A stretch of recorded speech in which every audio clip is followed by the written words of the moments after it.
Here we go. All right, you guys are kind of in it. All right, go fuck yourselves. These guys changed my whole fucking spiel here. Travis Lazar, or Lars Borssen and Travis Lazar. What's up, my men? In the backyard of, is this Lars's home? Yeah. We're at my place in Wells, Maine. Travis came up, hung out for a little bit, made a fire. Travis made the fire, or you made the fire?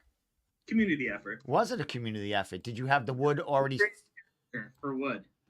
He's making it, grabbing wood. Do I have sound? I do have sound here. What do you? He's the wood grabber. He's the buffer. Yeah.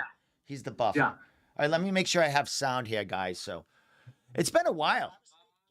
All right, we have sound, guys. So it's been a while since I've had you guys on, hasn't it? We haven't had really much to talk about, I guess, or we just haven't been able to connect because we're busy gentlemen. But glad to have you on, guys. What's going on as far as why are you guys together? What happened? Did you get together just for the podcast, or was it a coincidence today that you guys were hanging out? Well, we decided yesterday that we were going to get together today at some point to start going over the rankings. So we decided Lars had a busy morning. I had a busy morning. So we decided to meet before the podcast. And I just happened to be here because we realized the rankings are going to take a little longer than we had expected. So yeah, I just stuck around for the podcast. Excellent. Well, let's get right to that rankings talk there, guys. So this will not be a kind of a community vote thing. This is between NewEnglandMMA.org adjusting the rankings as we see fit. Is that how it's going? Yeah, that's the plan. It's just so much work to do the rankings. If we want to do them on a timely basis, I think we just need to be more flexible with our time and gathering data from 10, 15 different sources takes a lot of time and effort. Everyone's kind of on a different schedule. So we're, this time around, we're doing it on our own. But I think we got a pretty good idea of what's going on in the region. If people don't agree with it, hey, that's why we make in the next month and a half. Are we waiting until these events are all set, or are we going ahead before the conclusion of these? I think we're going to let them rip before Cage Titans next weekend. No fucking shit, guys. Why not? Yeah. So we're almost through the pros right now. So you almost to the what? The pros? We're almost through the pro rankings. I think we got up to like middleweight before we started here. It's going to be real. It's going to be a real shakeup because there are a lot of people that have dropped off. Fighting, or because they haven't fought in the region, or because they've moved on to other regions, they moved on to the UFC, they've moved on to other places. But yeah, we started looking at this thing, and we did this just 6 months ago, and it's already changed drastically. Yeah, I can't wait to see it, to check it out, to scan it and see what's going on with it. So we have some big things coming on as far as the next month and a half with at least 3 big MMA shows with Cage Titans 53, Combat FC coming back June 17th, and CES 69 the same night as Combat FC. Let's talk a little bit about that first with Combat FC. Coming back with Joe Cav, a pioneer in the area as far as, MMA promotions and getting a lot of our New England fighters off and running into the bigger promotions a while back, guys. I know you're friends with Joe. You've stayed in contact with him, Travis, for some time now, man. Talk about what's going on and the magnitude of this card that's going to be coming up on June 17th. Yeah, well, for anyone who doesn't know Joe, 10 years ago he was the big deal in New England MMA with his WCF promotion. Guys like Calvin Cater fought for him. John Jones fought for him.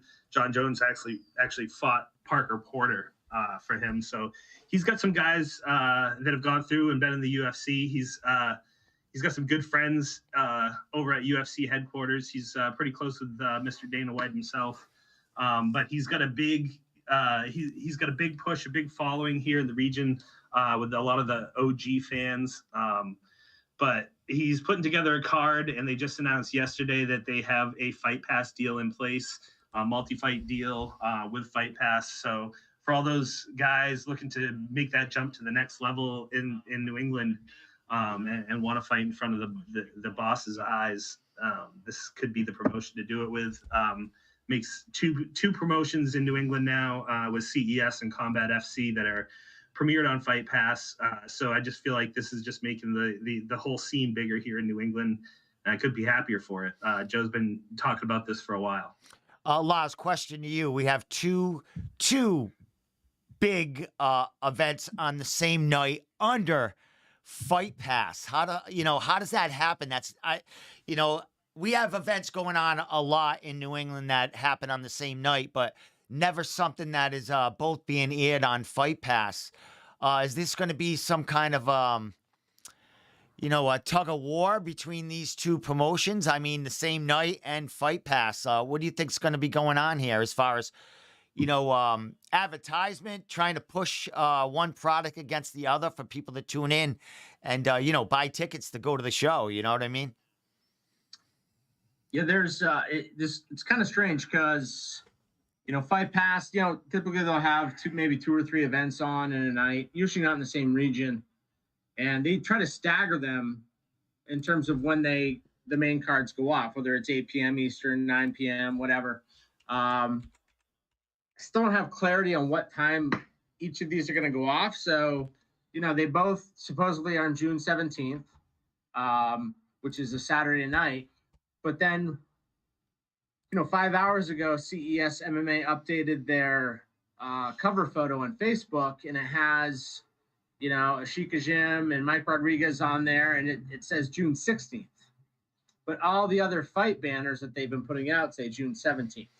And from our understanding, June 17th is the date. I think that just may be an incorrect banner they put up in terms of the date. But yeah, I mean, two Fight Pass shows on, within a, hour and a half, 2 hour driving distance of each other. It's, I'm assuming they'd want to stagger it. Maybe, Combat FC goes off at 8 and CS goes off at 9 or 10. I don't know, but yeah, it's interesting. It definitely adds a new twist to the New England MMA scene. It gets our second promotion in the region on Fight Pass, which is huge.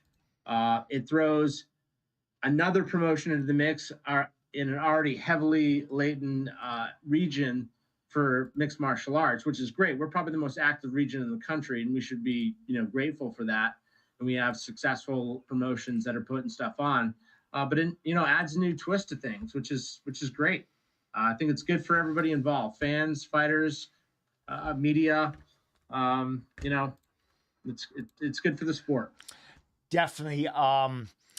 And there's no, I mean, Joe Cav is friends with all promotions in the region. I mean, this is just, a coincidental thing. Oh my God, look at you guys. I have you on full screen here, my guys. Just to let everyone know, it's a struggle here producing this show and trying to talk at the same time. But anyway, you guys look fabulous with the fire behind you. How far is that fire from your asses right now? Is it warming it up pretty good? Really close. We probably should move this table forward a little bit. What are you doing? A second. We're just sitting right in the smoke. They're fucking up my studio. That's what they're doing. Now, don't move too close. Oh, you got to move because the smoke. All right. Oh, all right. You guys look good. You're fitting in there. But I'm loving the scenery over here. What's the temperature in Maine in your location right now there, Lars? About 50 degrees? It's probably 60, 65. I mean, it's not, it was warmer earlier in the week, but it's bearable. We got shorts on and hoodies and got a fire going. It's not too bad. Excellent, my guy. Well, let's talk a little bit about Cage Titans, and we'll get to a little bit about full contact management. We have some fighters that are going to be competing on these local shows that are coming up. Let's talk a little bit about Cage Titans. We're a week and a half away from them. Cage Titans 53, June 4th, a big card there. Joe Penafiel defends his bantamweight title, man. 4 fights in a row, 4-fight winning streak, 2 finishes in them 4 fights. His most recent one against Lionel at Cage Titans back in I don't have it, but maybe Cage Titans 51, maybe. I think he skipped the last card, but Joe's on a roll, man, and he's coming back, man. What do you think the kind of the greeting is going to be from for Joe when he hits the Cage Titans cage? Well, it's going to help him a lot that he's fighting another guy who's technically not a New Englander in Dissanel. And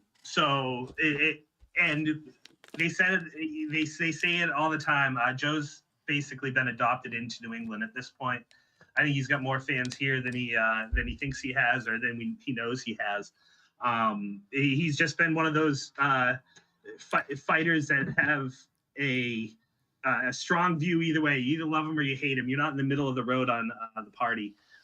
So I happen to love him, and I think that Plymouth Memorial Hall loves him. And I think at this point, Plymouth has been trying to hate on him so hard because he's fighting all these local guys, these hometown boys. But I think he's finally going to be the guy that has the crowd in this one. And it's scary to think that there could be more momentum added to the Joe Peñafiel train. But put the crowd behind him at Plymouth Memorial Hall, put Dissanel down on his back, and he could be looking at another step up in the near future.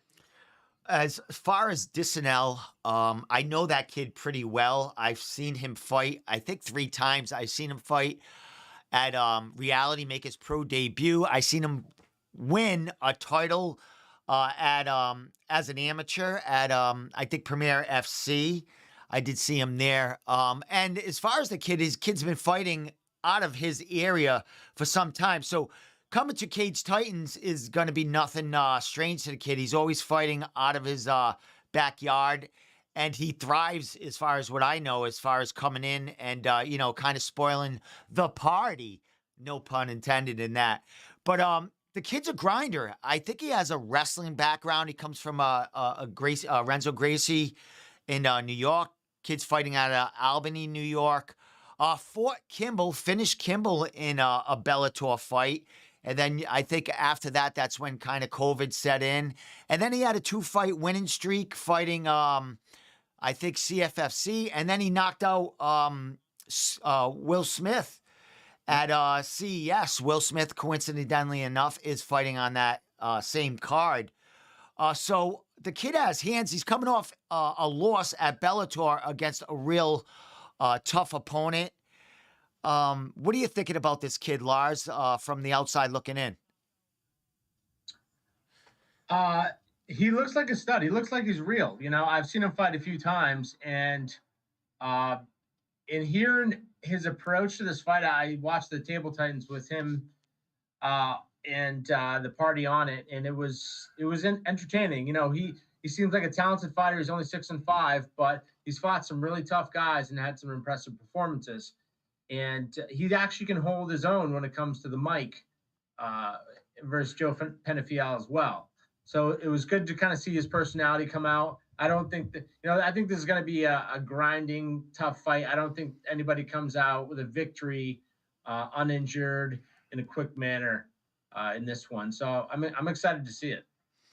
As far as, have you seen Dissanel's work as far as up live, or is you just seeing him from Bellator and stuff like that? I saw him fight on a CES card. Yeah, that was when he knocked out Will. Yes, yeah. I saw him knock out Will, and I was like, well, okay, this guy's serious. So neither of these guys are quote New England natives, but Peñafiel is kind of an adopted son. And I think Travis brought up a good point where this may be the first fight where Peñafiel has a majority of the audience in his favor. He's definitely been a fan favorite, but I think it's built to a point now where he's kind of breaking over that barrier of truly being a New England guy. So it's going to be interesting to see how the crowd reacts. They'll be the main event. So the diehards will still be there, and it should be interesting to see how this one plays out. Now, you spoke about, Chris handled himself on the mic pretty well with Joe. As we know, Joe has, in the past had a lot of verbal warfare as far as getting in opponents' heads. Not so much in the Lionel fight last time. That was a little more I mean, they had their moments, but it wasn't, really, really at each other's throats. This one seems kind of the same way. It's just business going ahead.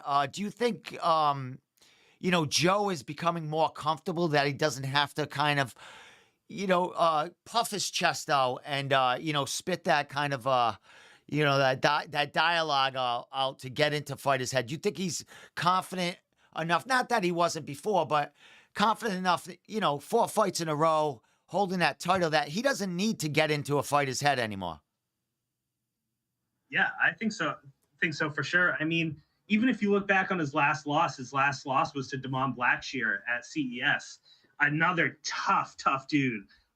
So Joe is letting his skill speak for itself. A lot of people thought that if he had beaten Blackshear, that he would have possibly had a chance at the UFC at CES that one time. Joe, I mean, and I also think, again, the reason there's not so much talk back and forth is because Joe's not coming into enemy territory now.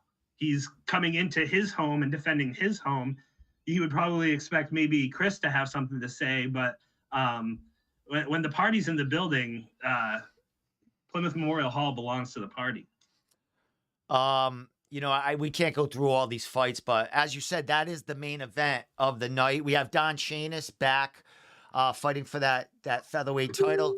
We have Sean Lally on that card. I do believe Peter Barrett is still on that card. I do believe his opponent, Aaron Lacey, was injured, but they might have a replacement. I don't know what's going on with that. Any news on that stuff right there?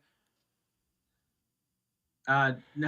No, we both have a guess. Yeah, we both have a guess. Well, come on, guys. We are here full of guesses. Give your opinion on what you think is going on. Well, I guess I'll say it because I think I was the first to really notice it, and I messaged Lars earlier. Matthew Denning said he is taking a fight on 10 days' notice earlier today. The only card in New England that is 10 days out is Cage Titans. I wouldn't expect him to go anywhere else unless he's boxing or something. Of course, he just lost the first round to Jesse Erickson at NEF. But a kid got married last weekend, and for his honeymoon, he's taking a fight on 10 days' notice. I would say it had to be a pretty persuasive deal from whoever was giving it to him, and that could have been Cage Titans and the opponent. I mean, hey, jump up and fight Peter Barrett, a guy who used to be in the UFC. That would be one of the reasons I would cut short on my honeymoon. A question: that Jesse fight, what that was at lightweight or catchweight? What was that at? That fight? It was at 160. Yeah. All right, so this fight was supposed to be at featherweight, correct? Or was it supposed to be lightweight? This was supposed to be featherweight with Lacey. We looked it up. So I would imagine, fucking Denning just came off a honeymoon or a marriage. He's probably at 180 right now. 92. What do you think? What's this going to be? A catchweight 165 maybe? I mean, I would imagine they'd try to set it at 55 and see where it goes at weigh-ins. I don't know. It's tough. We don't really know that the fight's happening yet. It just makes the most sense. It makes the most sense that Denning's going to fight on Cage Titans, and it makes the most sense that his opponent was Aaron Lacey. He comes from this area, and he is now, I believe, Aaron broke his ankle in training, so we know he's out. Maybe they come grab another guy from Maine, make sure Peter's still the big guy on the ticket there, and it just makes too much sense if Matt is telling us the story correctly. Well, there you go, my man. Well, as far as next week, one of our guys is fighting there. Mr. Boat's there. He's back. He's fighting, the Invisible Man there, the guy with, teeth coming out of his forehead and shit like that. Fucking. Let's go. But as far as that show, are all three of us going to be at this show? Am I going to be am I going? I got a new camera to test out. Figure that out, right? Huh? We got to figure that out. We got to be adults and talk about it. Yeah, I got a camera to test out though. I haven't even touched yet. Basically, all the pieces came in. I haven't put it together yet. So So I'm gonna be I might be playing with that there.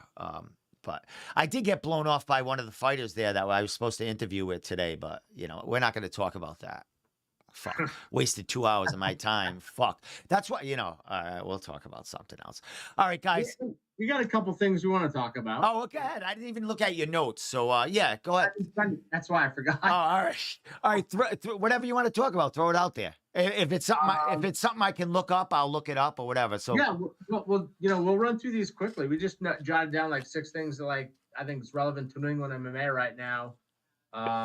We got the upcoming events of Cage Titans and Combat FC, and Reality Fighting's having a show. The 11th, kind of sandwiched in between. Then we got CES. Then Combat Zones coming back July 16th. So there's a lot of activity going on in terms of upcoming fights, but we've had some pretty cool stuff happen recently. We saw Jorgen De Castro fight on Eagle FC last weekend. Picked up a big win against Junior Dos Santos. A lot of talk on the internet about how he handled the win. Some people thought he was a little overly emotional after the victory when Dos Santos, dislocated his shoulder throwing a punch. Other people are defending his actions, and I see both sides of it. So it's been interesting to see how that has evolved, but it's great to see Jorgen De Castro probably get the biggest win of his career. I'm sure he made a good amount of money in that fight, and he set himself up for probably a rematch. But he's definitely in the picture of, a heavyweight belt after, his UFC career at this point came to an end. So it's good to see him bounce back and represent New England on that stage. And he looked pretty good. His hands looked quick. He just couldn't he couldn't really find the range with Dos Santos, who had the reach and height advantage. His boxing looked really crisp and good, but he just wasn't, he was missing these big shots by just, 6 inches, 2 inches. But regardless, he got his hand raised at the end of the night, and it's good to see somebody like that from the scene win on that stage. Definitely. Yeah, I went on and myself and publicly defended De Castro for celebrating, just for knowing Jorgen's story itself, where he came from, his upbringing, his pride and joy, his daughter. He's taken home twice the amount of money he thought he was, or I mean. You go into a fight thinking you're going to win and you're going to bring home the win bonus. But when you got a guy like Dos Santos across from you, anything can happen. I just feel like it's a big accomplishment. It does check a box off in his career. Is Dos Santos the Dos Santos he once was? No. But it is just it's a feel good thing for Jorgen, and I can understand the frustration going into the fight and all the buildup. When you finally realize that you're leaving the cage with a victory against somebody who could be considered one of the greatest heavyweights of all time, it's an accomplishment regardless. Yeah, and one thing that stood out was Junior himself was very humble in the loss and after it. I mean, it was definitely a respectful fight leading up. In that fight, I thought Jorgen was going to try to take him down and grind him, and you know what I mean. From the last couple of fights. Jorgen, submitting in the last Eagle FC fight he had, and then a grinding win at CES using his grappling. I thought they were going to see more than that, much more, but I think he felt comfortable on his feet there. I mean, if you look at both of the guys after the fight, there wasn't a mark on them as far as their faces and stuff like that. I mean, I'm sure Jorgen's lead leg had some marks on it. Yeah. But he took some leg kicks. He ate about 25 leg kicks. Yeah, and that was one thing that I thought Jorgen might would have been different the other way around. Jorgen using more of those leg kicks and then trying to press him against the cage and take him down. But man, fights change in an instant once you're in there and you're feeling, good about yourself and you want to stand there and take this guy's head off, man. All the power to him. He came out with the win. Not how you want to win a fight, but a win's a win. It gets him a title fight. It looks like a big paycheck and a big road to that next fight coming up, man. So, his popularity is going to grow even more than it has in the past. So good for him. Yeah, one quick follow-up on that with the whole leg kick thing. This just pops into my mind as you say it. It looked like Jorgen did land some leg kicks, but he didn't land them until after Dos Santos had started kicking his leg. Like it almost reminded Jorgen, hey, I got to throw these leg kicks. So Junior would land 2 or 3. he'd try to plant on that leg, realize it wasn't there, and then try to throw some of his own. Maybe if he would led the dance with the leg kicks, it would have been a little bit different. But he was definitely down on the scorecards in that fight. But either way, it's just a cool accomplishment. Excellent. Lars, next, some more notes. Next, something else you want to talk about? Yeah. Hey, what about another big boy from New England, Terrence Jean-Jacques? He was out in Arizona 2 weeks ago, I believe, and won the Rough Nation Road to One heavyweight tournament. It was an 8-man tournament, based over, you had 3 rounds and 3 different events based out over probably, I think, like 6 months. Yeah. And he ended up coming out the victor in that. So he earned a contract to go fight for one championship over in Asia. But I guess, they're an Asian-based promotion, but I guess they're going to be having, from what I've heard, they're going to be having some dates here in the U.S. where they're holding events. And I assume that Terrence will be fighting on their cards there. I talked to him a little bit. He said he's kind of waiting to hear back on what the plan is, but he won a multi-fight deal with them worth over $140,000. So that's a huge deal for somebody in this position to make that type of money fighting. And, happy for him to go out to Arizona, win 3 fights against tough competition, and get the call up to the big leagues. One championships, one of the bigger promotions in the world. We don't know them too well here in the States, but they're huge over in Asia. So we're gonna see what they bring here to the U.S. and we'll see Terrence represent New England on some of their cards as they come here, to our homeland. Yeah, I mean, the casual MMA fan will remember ONE FC for trading Ben Askren to the UFC for Demetrius Johnson. I think that's where most people started that are casual fans or UFC fans really started to recognize ONE FC as a promotion. Like Lars said, they're based out of Singapore. And they do, according to Terrence, they want to do some stuff over here in the States, which would make it perfect for them. But yeah, it is definitely one of the biggest promotions in the world, probably top 5, easy enough MMA promotions. Mm-hmm. Excellent. I was showing some of Terrence's Instagram, so we're showing a lot of the pictures from the fight, him winning the contract, the big check there. So it was a monstrous achievement for not only Terrence but New England in itself to someone representing us at one championship. So kudos to that kid, man. It's been a long road for him, and he deserves it, man. It's been a grind.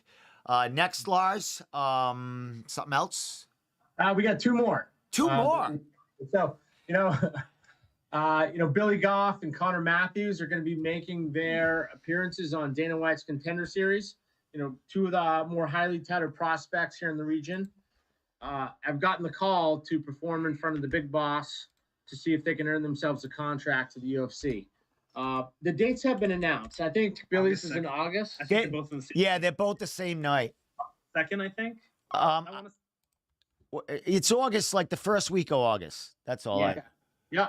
And I think their opponents have been announced. Yes. I don't know too much about them yet. Yeah. But yeah, that was something I think it's important for.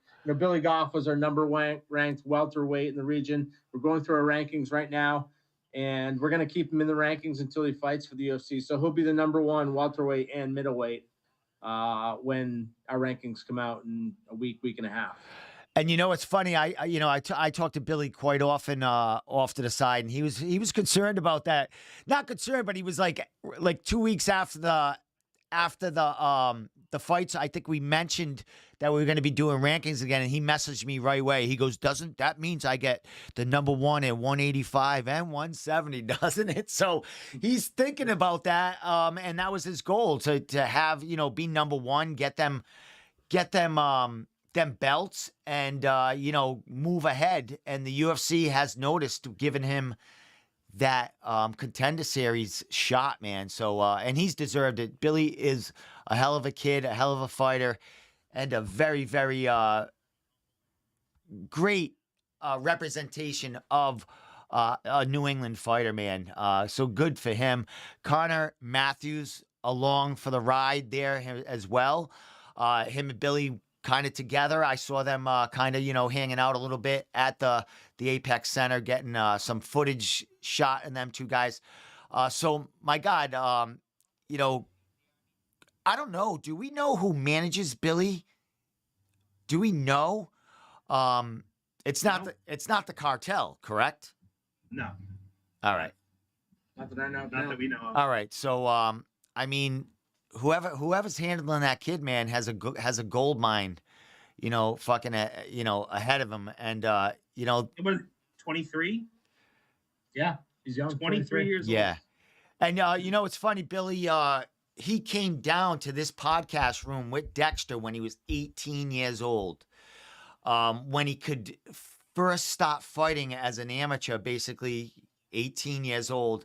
He came down here and he drove all the way down here with Dexter. They sat here, podcast when I had just my phone. And man, what the hell went? I think that was 2017 or so. I think I just started renting this place here, and he came down. That's how long, Billy and I have been riding together. And man, I couldn't be any proud of that kid. Watching the growth, and he's got a good head on his shoulders, and he doesn't take shit, man. He kind of takes what he wants. Yeah, that's what I was going to say about I like about him the most. He's a no bullshit guy. You've interviewed him plenty of times after a win, and he's just as no bullshit after a win as he is before a win. He's just this is what he's here for. This guy was in my way. That's why I put him out. And that's pretty cool coming from a guy who's so young and just so focused on what he's going to do in the sport. And Lars, we have an opportunity to have two of our young studs here get signed to the UFC the same night here, man. That would blow the fucking roof off New England if these two, two opposite sides of New England too. I mean, we have Billy from Connecticut area, and we have Connor Matthews from the more northern side of New England there, Middleborough, up Middleborough, Mass, Lakeville, all that area there. Man, this is huge for New England. It's a big deal, man. Like, that's the thing. Like, we follow these young prospects around the region and watch their fights and see them evolve and develop. And you kind of have an eye on a certain few guys. And in Connor Matthews, kind of all of us have had our eye on him. But Billy Goff got off to it's hard to say. Yeah. Billy Goff got off to a slower start than Connor Matthews did. But he's by far the hottest fighter in the region right now, and the top prospect in the region, regardless of weight class. And he's young, he's marketable. Both these guys have stories to tell. Billy Goff being a kid who's kind of trained MMA from the beginning and has developed very quickly at a young age. Connor Matthews, former military vet who has kind of that background, but also trains with a legit camp here in New England. And it's great to see these guys. They're both rising, to the top of the sport at the same level. But Billy Goff has taken a much harder road to get there. He has fought the toughest of the tough on the regional scene here. And Connor Matthews is 5-0, but when you look at his resume in terms of strength of schedule, it just doesn't stack up to Billy Goff. But regardless, they both have that same opportunity, which hopefully they can both walk away with contract from Uncle Dana, and they're fighting under the bright lights here in a few months. I hope so, guys. I mean, and that's two potentially big studs here that could do big things for the UFC. Billy Goff, I'm really high on him. I see him being just the grind from that kid. I see him being a champion, definitely a future champion in the UFC.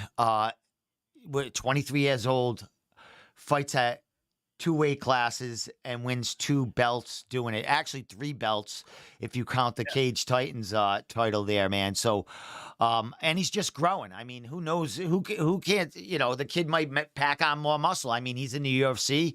He's going to have that if he makes it, he's going to have that, all that stuff they offer at his disposal. I mean, he could grow.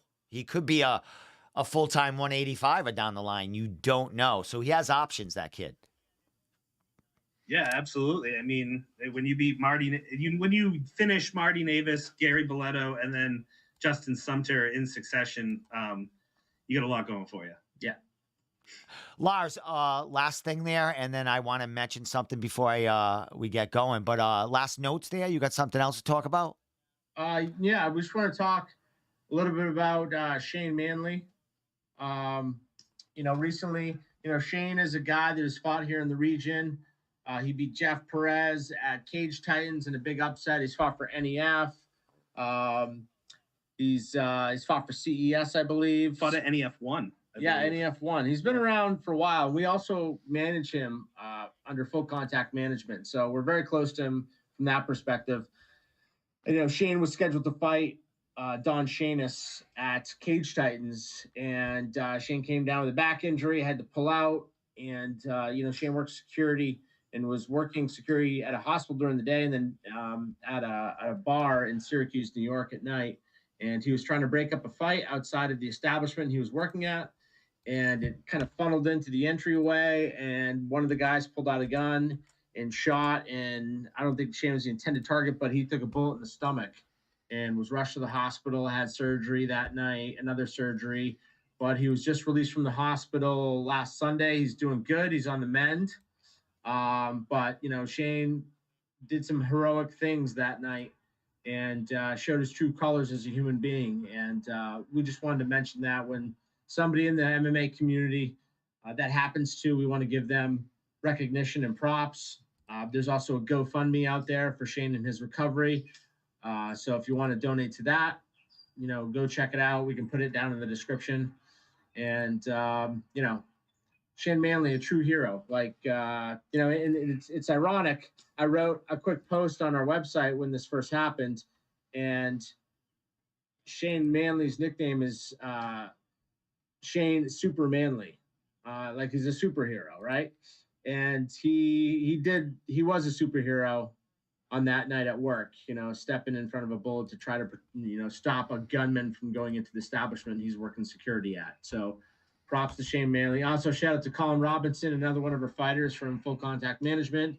He reached out to me as soon as it happened, said, hey, I want to donate all my t-shirt profits from my last fight, $350 towards Shane's GoFundMe. So, and ironically, Colin's nickname is Superman. So Colin Superman Robinson. So everything comes full circle. It's a pretty cool story. Yeah, when you look at it all. I think my two biggest takeaways about this whole situation, other than the fact that Shane is a hero and he deserves to be recognized as such. The bigger things that I took from it, though, is going on to that GoFundMe page and looking at some of the comments from the people, like so-and-so. I had 6 people in that bar that night. So little background story, it was graduation weekend at Syracuse University. The town was full of people, and a lot of those people showed up on Shane's GoFundMe page and recognized the fact that he could have saved one of their loved ones' lives. I think that speaks volumes. And the second part of it is there are so many people that are out there saying that they do the same thing, step in front of somebody with a gun or try to stop somebody from committing a crime or doing violence to other people. But Shane didn't have to say it. He did it. He stepped up and did it. And it didn't take anyone asking him to do it. He just did what he had to do. And big props to Shane for what he did. And we're proud to call him one of our fighters. Excellent. I reached out to him. I will be speaking with Shane next week. We have a scheduled interview to check up on him, see, the future, how he's feeling, and, wish him well and, get him more, support on this, road to recovery, hopefully getting back in that cage sometime. It would be an incredible story. And it'll be something that definitely people will pay attention to. So we'll definitely talk to him next week and, get everyone updated on him. Last thing, I'm going to let you mention a couple more things before I give a little announcement. But Lars, we mentioned Full Contact Management, running on all full cylinders. You're always working, hundreds of hours behind the scenes doing things as far as for Full Contact Management with the promotions, the fighters, getting matchups together. We have some fighters that are going to be getting some work coming up in the next month or so. You have a fighter or two that you've been talking to that you are close to maybe signing. As far as fighters that we're getting work for in the next month, can you throw some names out there and promotions that fighters will be fighting for that we represent? Yeah, John Piersma will be fighting or grappling at Fury. Shout out JP, the Warhawk, rocking the shirt, the ambassador to fighters. Thank you. But Piersma will be grappling at Fury Grappling next Saturday down in Philadelphia. That'll be on UFC Fight Pass. So we're looking to get him back in the cage to fight MMA probably midsummer. Then we have Jacob Bone and Jake Hicksonbaugh, who's making his pro debut, fighting on CES 69 on June 17th. That is confirmed. I did get a text when we were on the podcast here. So June 17th, Saturday, same night as Combat FC. Jake Hicksonbaugh and Jacob Bone will be fighting on that card. Then Pat Casey's fighting the same night on the Combat FC card. Then we have, we're looking to get Caleb Hall targeted for July. So we're talking with some promotions right now about getting him in there. Ali Zebian's mending his broken jaw. Hopefully, fall time, we'll see him back in the cage. Blaine Shutt, he's healing up some injuries. Similar situation there. Colin Robinson will be fighting July 2nd on Cage Titans 54 for their first ever Muay Thai championship at 185. We had him lined up for an MMA fight, but things weren't working out. So, Colin trains at a Muay Thai gym, so he has good experience on that side of things, but he's actually never had a Muay Thai fight. So it'll be great. I know his coach Ibre Hayes was very excited for a Muay Thai fight to come across the desk. Yeah, but I'm sure we'll see Colin fighting MMA in the near future after his bout on July 2nd for the Cage Titans inaugural Muay Thai Championship. And he's fighting Lamont Payne. Is it Lamont Payne is who he's fighting? They announced that on Table Titans, so I can talk about that. And Lamont Payne is actually the guy at, I think it was No Boundary That beat. No Boundary that beat Jidiafor. Oh, can I just say one thing? You can go to New England MMA YouTube channel and see that fight for yourself, because I was ringside and I recorded that whole fight. So check it out. That's who Colin will be going against, man. That's pretty. I mean, I've seen Payne fight a lot, man. That kid grinds. He doesn't give up. And he's enormous, like as far as his wingspan and his height and the ground he can cover, man. That's a fabulous fight. And he's a good dude. I don't think it's too far of a limb to go out on to say that this is probably the best, most anticipated Muay Thai fight Cage Titans has ever had. Yeah. Yeah, as far as the names and, the gyms, I mean, we're coming from Team Link Worcester with our boy there, Colin, man. That's could be the number one. I mean, I can't say that because there's a lot of great Muay Thai, hard knocks and stuff like that. But that gym is pure Muay Thai. I mean, Colin gets his MMA work and his jiu-jitsu work at other places, man. But that is the Muay Thai gym right there. I mean, we have Aaron Ortiz right now overseas, ready to fight in another tournament. That kid's a world champion.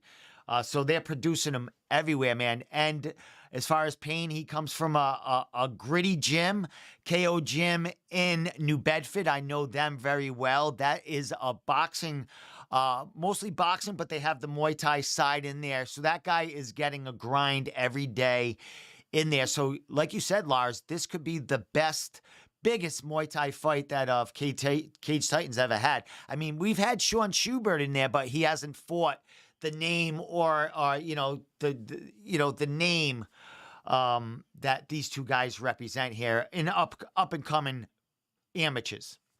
What's also interesting is that these are two big guys, right? So Colin's 6'2", he fights at 185. He obviously walks around a lot bigger than that. I'm assuming Lamont Payne is a pretty big dude as well. And you guys know how small the Cage Titans cage is, right? Yeah. So, and they're going to be fighting Muay Thai, which it's going to be chaos. And they could teep off the bell and just just jab from the corners. Yeah. I'm really interested to see, not only because we manage Colin, but just as a fight fan, this is going to be a really fun fight to see how it plays out. And I usually don't get that hype from Muay Thai fights, but Right. yeah, I'm hyped for this one. Yeah. Excellent, my man.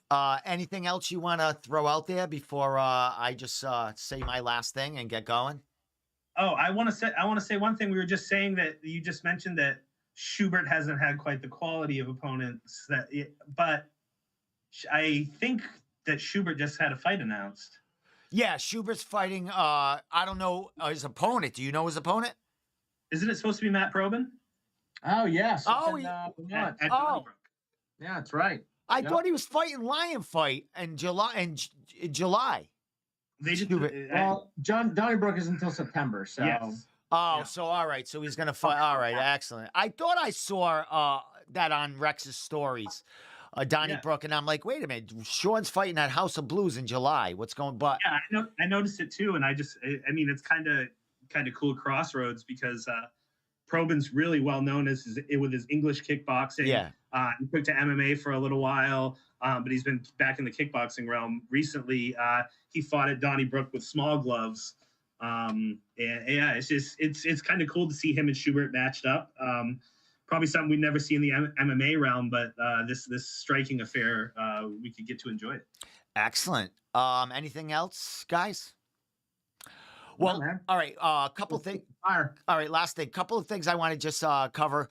The camera I bought, I don't know how to use it. It's not a brand new camera, people just out there, but it is a very nice camera for someone just getting back in there. And I bought all the shit. So I'm going to be working on that. Hopefully I can use it at Cage Titans. I want to use it as far as getting interviews around, after the fights, around the cage, around the crowd area. Because we know fighters are always walking around, going to get a beer. I want to get a 2 or 3 minutes with them right there. So now I have the ability to do that. Also, the camera is going to be used. I don't know if I spoke to you guys about it, but Wisher's Smokers, Mark Wisher, who holds the biggest smokers in, the Providence area, has been fighting, having them at Gillette's gym in Tiverton. He has asked me to record the fights, which he hasn't had someone to do it in some time. What he does is he records the fights, and, some people have their first fight ever there, and he records them and puts them on DVD, and if you want to purchase them, he's, he gets them to you. Well, I'm going to be the man shooting the footage, shooting the fights for him, and, supplying him with the means to get these fights to these kids. Are you putting it on VHS as well, or just DVD? What's that? Fuck off, you fuckhead. I'm gonna put them on a fucking 8-track. Does he have Laserdisc? I'm gonna put them on. I'm gonna put them on 8-track. I can talk about big Laserdisc player in my I'm gonna put them on fucking. What is the fucking? I don't know. Smoke signal. I'm gonna put them in fucking something. Real. Fucking. You forgot to mention the third thing you're using your camera for. Porn. Your OnlyFans account. Porn. Your OnlyFans account. Well, let me right? another thing. The camera I have Brios in here as far as my webcams. They're very nice webcams, but I'm gonna be using that camera as my main webcam in between fights. I'm not using it for that. So what you see here, I'm gonna be able to blur the background out. I'm gonna be having orgies in the room podcast with it. So, and I'm a single. Any ladies out there, just ladies, orgies You're with gonna just see women. every pimple on Steve's Yeah, ass. you can fucking in 4K at that. Okay, pimples. So, So any ladies who think they may be slightly too young for Steve, they're not.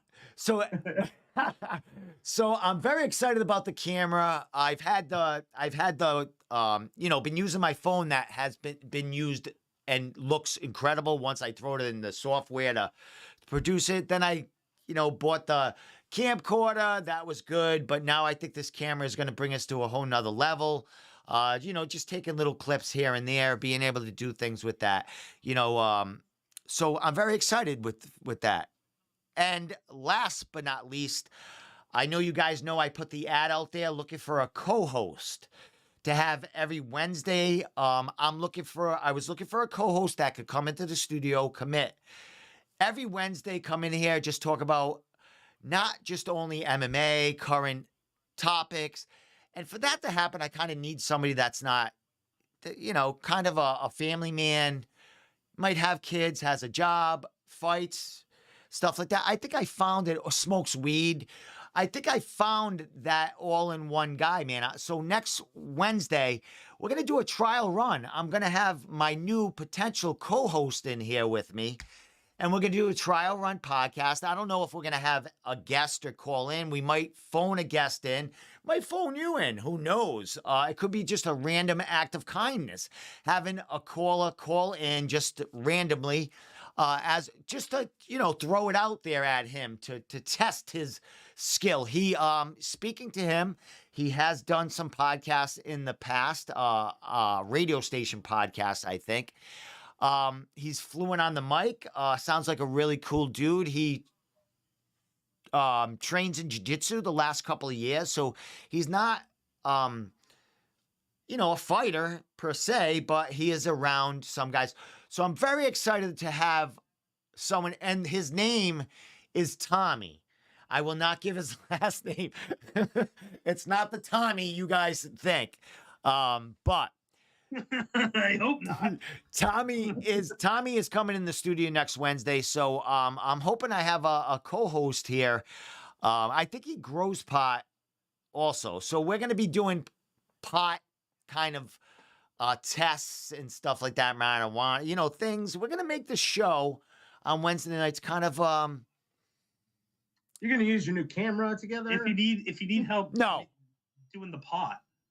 I Well, know yeah. Well, we'll let you know. But I'm very excited about that. I talked to him for a while. I think I'm gonna have him down here, maybe over the weekend, and set up the angles of the cameras and stuff like that, and get his mic all situated. Or maybe not. I'll just have him show up Wednesday, and we'll just fucking wing it, as I always do in the podcast. But I'm looking to make this something that is kind of fun. You know what I mean?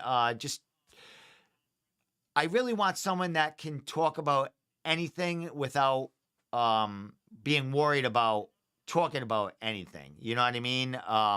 I want to talk about fights, fighters, if there's shit going on social media that fighters are going at, you know how I troll social media. I want to be able to discuss that with somebody, man. If it's on social media, it can be talked about. So that's kind of what I want to get someone in here and kind of get that kind of vibe going, smoke a joint, Expand the brand. Exactly. Great. Just let it go, man. So that's kind of, I'm still going to be doing the other interviews on the side, during the week and stuff like that.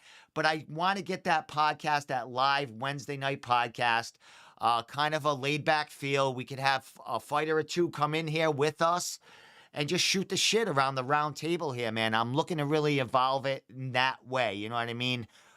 Make it kind of just informal, but, very, a lot of information coming out of this podcast. So that's what I'm looking to do. That's literally what this podcast was intentionally meant to do, but I can't do it on my own. I need someone to bounce shit off. And I think I found the guy. We'll see what happens. We'll vote on him. We'll embarrass him. He's gonna have thick skin. That was the kind of the ad there. You got to be able to have thick skin and be funny. And this guy seems to have a couple of things. And growing pot and smoking pot was definitely the cherry on top. And you supply me with weed, man. You could be my co-host anytime. But so with that said, I'm excited. So we'll see how that goes, guys. Love it, brother. Love the evolution. I have to say I did get a lot of messages and a lot of play from fighters, amateur fighters, pro fighters that wanted to do it. And I think it would be a great idea. I would rather have them down on their own every so often to talk about their fight, not have them as my co-host, because can we really dissect my co-host if he's got a fight coming up? I got to kind of be it's kind of hard. So I think they realized that, and I think they thought it was a better idea that, I have someone in here that's kind of neutral and not one way or the other, and can kind of give that neutral feel to the fighters. I know these fighters they're friends of mine, so sometimes I can be a little biased. So this guy can give me kind of a slap in the face and kind of fucking stop being a pussy, Steve, and speak your fucking real mind about what's this fight has entail and what you're thinking. You know what I mean? So that's what I'm looking for. So For sure. Exciting shit. excellent. We'll see what happens, man. I could fire him after a week and go right back to the fucking. Yeah, You know, now he's got us. We'll fill in. Yeah, exactly. Well, that was like my first thing was to have you guys on every week, but you can't do it. You know what I mean? So it's you guys are gonna. We got hard stops at 8:00, like I said. Oh my God! Oh, we gotta go. Oh shit! Celtics around 10 Oh, minutes. yeah, all right. Celtics around in 10 minutes. All right. With that said, guys, thank you so much for coming on. Like I said, next week I will have the Phantom co-host on. I will be talking to Shane Manley, and we got Cage Titans next week. So that's we're gonna be talking a little bit about that. With the co-host, we're gonna be seeing how good he is talking about fights and shit like that. So, with that said, guys, don't go anywhere. I'm gonna go to the intro screen, and then I'm gonna let you go. So, with that said, thank you so much. See you next week, Wednesday night, 8:00, I think. So, with that said, bye.